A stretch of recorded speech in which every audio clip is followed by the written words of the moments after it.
ఓం విఘ్నేశ్వరాయ నమః. శ్రీమద్భాగవతము 53వ అధ్యాయము. ప్రహ్లాదుని మాటలకు హిరణ్యకశిపునికి చెప్పలేనంత ఆగ్రహం వచ్చింది. అలాంటి స్థితిలో హిరణ్యకశిపుడు ఒక స్తంభం వైపు వేలు చూపించి, ఈ స్తంభమందు ఉన్నాడా అని అడిగాడు. అప్పుడు ప్రహ్లాదుడు, అనుమానమా అన్నాడు. అయితే చూపించు అన్నాడు. నేను చూపించడమేంటి, నువ్వడుగు వస్తాడు అన్నాడు ప్రహ్లాదుడు. వెంటనే హిరణ్యకశిపుడు సింహాసనం మీద నుంచి దిగి గద ఎడమ చేతిలో పట్టుకొని కుడి అరచేతితో స్తంభం మీద ఒక్క దెబ్బ కొట్టాడు. అందులో నుంచి ఒక భయంకరమైన మెరుపు మెరిసింది. అది ప్రళయకాలంలో మెరిసే మెరుపు ఎలా ఉంటుందో అలాంటి మెరుపు వచ్చింది. ఆ మెరుపు కాంతికి అక్కడున్న వాళ్లంతా స్పృహతప్పి పడిపోయారు.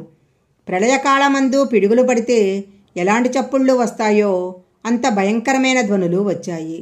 మహానుభావుడు అపారమైన తేజోవంతమైన పాదాలతో, పాదాలకు అలంకరింపబడిన మణిమంజారాలతో, బలిష్టమైన తొడలతో, గుండ్రని పిక్కలతో అలంకరింపబడిన పట్టు పీతాంబరంతో, దానిమీద పెట్టబడిన మొలనూలుతో, మొలనూలు నుంచి వస్తున్న చిరుగంటల సవ్వడితో, పిడికిలితో పట్టుకోవడానికి వీలైన సన్నని నడుముతో, గుండ్రంగా తిరిగి లోపలికి వెళ్లిన నాభీతో, కఠినమైన శిల వంటి విశాలమైన వక్షస్థలంతో, అనంతమైన బాహువులతో, శంకుచక్ర గదాపద్మ తోరణములను గండ్రగొట్టలని పట్టుకున్నవాడై, చక్కటి పొడుచుకు వచ్చిన చుబుకముతో, గాలికి అలల్లాడే నవపల్లము ఎలా ఉంటుందో అలాంటి ఎర్రటి అదురుతున్న రోషంతో కూడిన పెదవితో, ముత్యాల వంటి దంతపక్తితో, మందర పర్వత గుహ ఎలా ఉంటుందో అలాంటి నోటితో, నాసికారంధ్రాలతో, తూర్పు కొండ మీద ప్రకాశిస్తున్న 2 సూర్యులా అన్న నేత్రాలతో, విశాలమైన పాలభాగంతో, అంతటా ఆవరించిన ఎర్రని జుట్టుతో,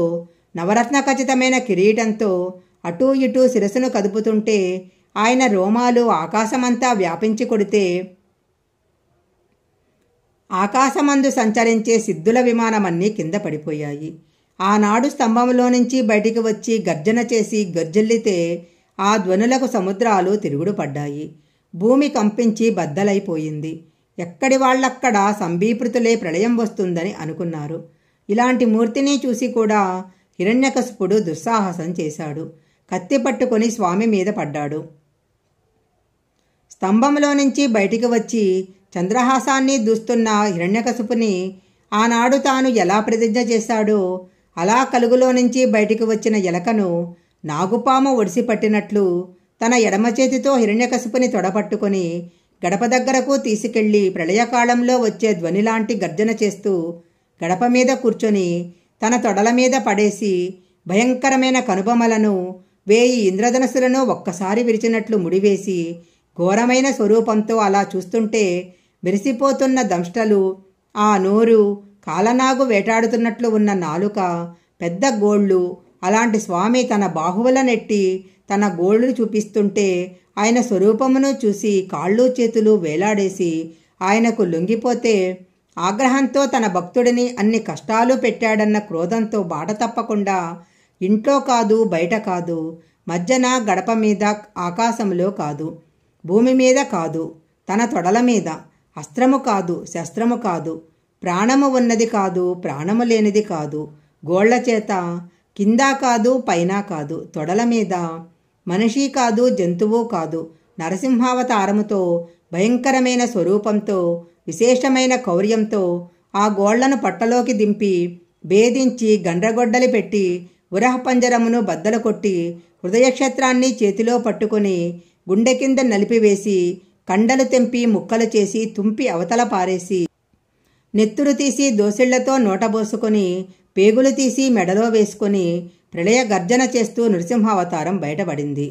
ఆయన వెళ్లి సింహాసనం ఎక్కుతుంటే అసురగణాల మీద పడ్డాయి.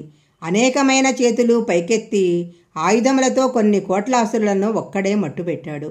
సింహాసనం ఎక్కి పాదపీఠం మీద పాదాలను ఉంచి కూర్చుంటే ఆనాడు బ్రహ్మగారు, దేవతలు, యక్షులు, గంధర్వులు, కిన్నెరులు, కింపురుషులు అందరూ వచ్చి స్వామిని అనేక విధాల స్తోత్రం చేశారు. కానీ ఆయన గుర్జిల్లుతున్న శబ్దానికి, ఆయన చేస్తున్న ప్రణయ గర్జనలకు ఎవ్వరూ తట్టుకోలేకపోయారు. ఎవ్వరూ దగ్గరకు వెళ్లలేక అమ్మవారిని చేరి, అమ్మా, నువ్వు నిత్యానపాయనివి, నువ్వు మాత్రమే స్వామివారి స్వరూపానికి ప్రళయశాంతిని ఉపశాంతిని చెయ్యగలవు, నువ్వు స్వామివారి దగ్గరికి వెళ్ళు అని కోరారు. అప్పుడు ఆమె అంది, ఇదేదో ప్రళయకాలంలో ప్రకాశించే సూర్యబింబంలా ఉన్నది, కానీ నేను సేవించే స్వామివారి ముఖమండలంలా లేదు. నా స్వామిలా ఎప్పుడూ నవ్వుతూ ఉండే దయారసంతో కూడిన ముఖం కాదు. ఇది భార్య దగ్గరకు వెళ్ళటానికి సాహసించే మూర్తి కాదు అంది.